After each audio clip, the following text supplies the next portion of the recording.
Hello and welcome to Gardening with Ben's award-winning podcast, as voted by Grow Your Own magazine and by my followers and listeners. So if you're new to the podcast, make sure you click that subscribe button to stay up to date with all our podcasts, listen back to all our previous episodes, sit back, grab a brew and let's enjoy today's episode. Hello and welcome back to Gardening with Ben. It's finally Friday, your weekend is finally here. Unfortunately, not for me, as I'm on nights, but I've got 3 more to do and then I will be back down on the allotment for 4 days, so I can't complain at that really, spending 4 days down at the allotment. So, if you have not clicked that subscribe button, make sure you click that subscribe button to get notified of when we upload as new podcasts, and you can be the first to listen to it. So today we have been talking about making gardening lists, and that's on my other podcast channel called Gardening and Allotment Tips. If you've not checked out that one, there's over 30 episodes on there for you to listen to. The link is in the description for that podcast. So we've been talking about why it's important to create those gardening lists and why we should be doing it, to be honest. So as it's the weekend, we need to start looking at what we need to be getting done on our allotment. And in the last 2 episodes, I've talked about all the seeds, what can be sown in February.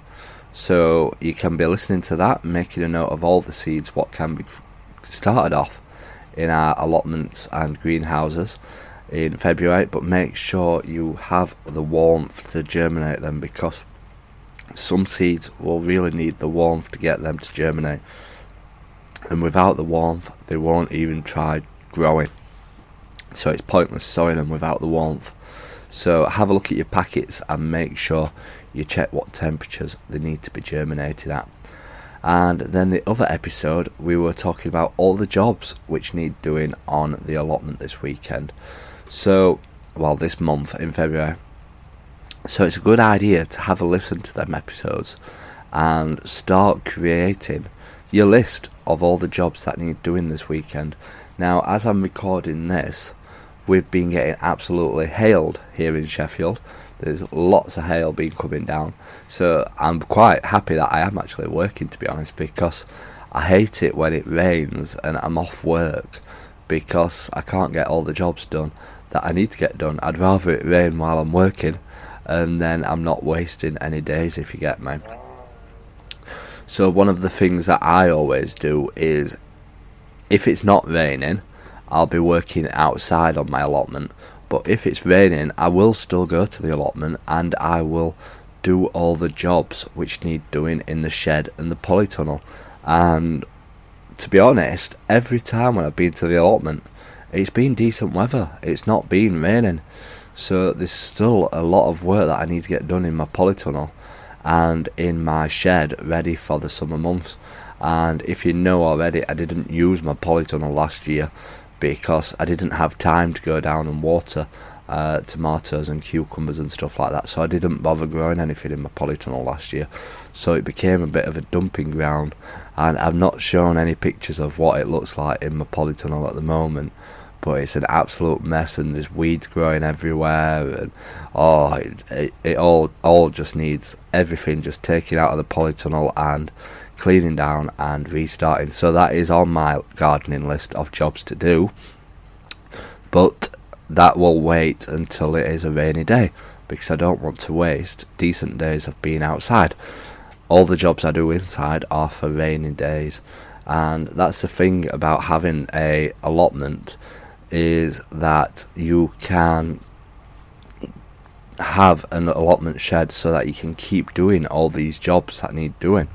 So that is one thing that is good to have at the allotment site. If you're definitely new to getting an allotment, or you haven't got one, I would advise in getting a greenhouse or a shed, because then it's work that you can continue to do while you are spending time at the allotment and stuff like that.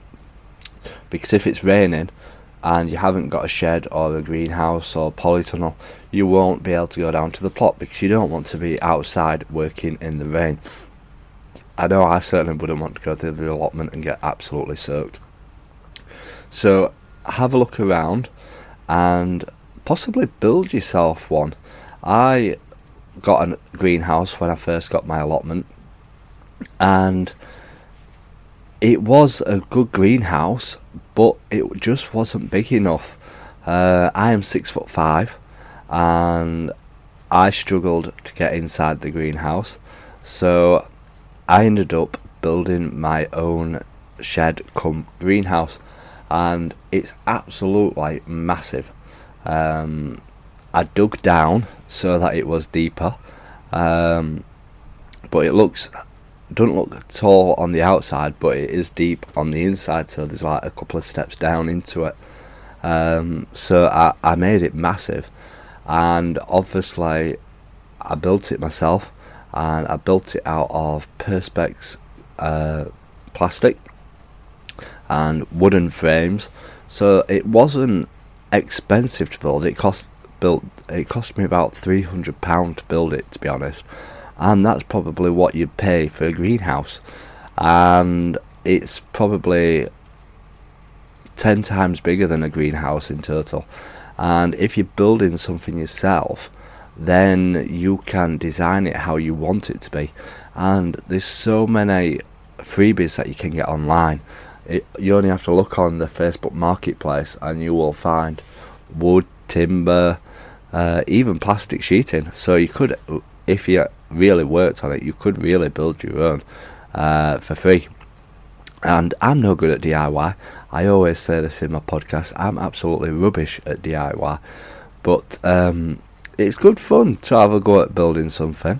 You may have to keep modifying and making upgrades to make it last through the storms and through the winter weather, but mine's been up years now and it's still standing strong. It's only had a couple of plastic sheets blow off, but they're bound to, after a few years, disintegrate and stuff like that. So have a go at making something yourself. So yeah, this weekend it's all about writing down all the jobs which need doing on your allotment. So if it is raining and horrible and stuff like that, still have jobs that need doing in your shed and in your greenhouse. A good thing to do at this time of year is obviously clean all your greenhouses down, clean all your sheds down, disinfect them all, spray them all. That gets rid of any diseases what may be harbouring and lying around dormant until the warm weather comes back again. And it makes it all fresh as well. And obviously you can clean all your plant pots and stuff like that. I know that's a job that nobody wants to do. I certainly don't want to do it, but it's on the list of jobs that need doing. Trust me. But yeah, there is lots of jobs that need doing in the shed and the greenhouse, and you can make improvements to your shelving. I'm always trying to find space to add new shelves in and stuff like that, because you never have enough room in your greenhouse and shed. Trust me, the more shelves that you put up, the more you'll end up growing. I struggle every year to find shelving to put stuff on in my greenhouse. I certainly do. And it's funny really, because when you see these people just try and cram everything into the greenhouse as possible, and that is me, trust me. Come springtime, when I'm doing my live Facebook tours around my greenhouse and shed, you will see how cram-packed it is.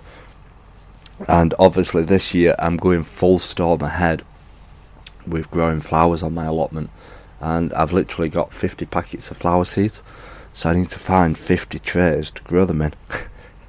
It's alright buying all these packets to grow them in, but you need to find stuff to grow the actual seeds in, which is the hardest bit.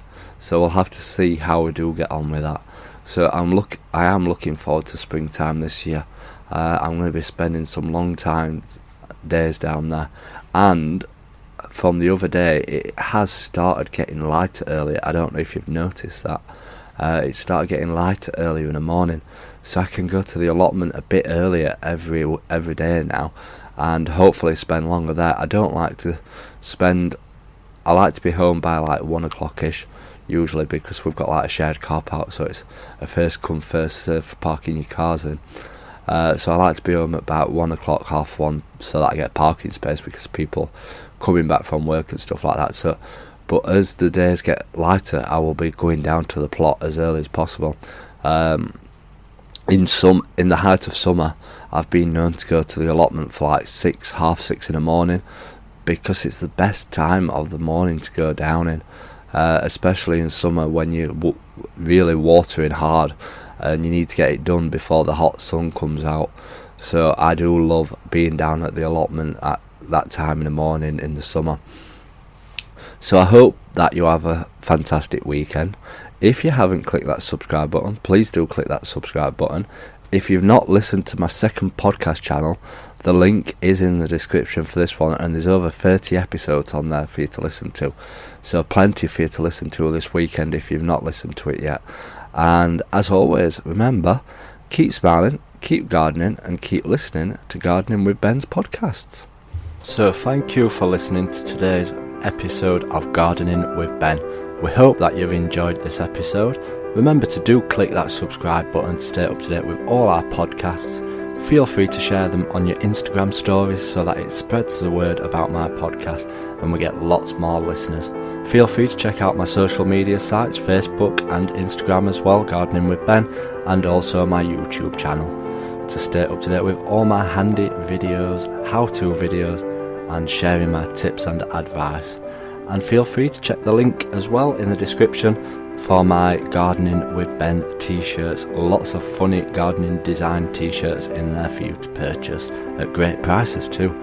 So thanks again, and as always, remember, keep smiling and keep gardening.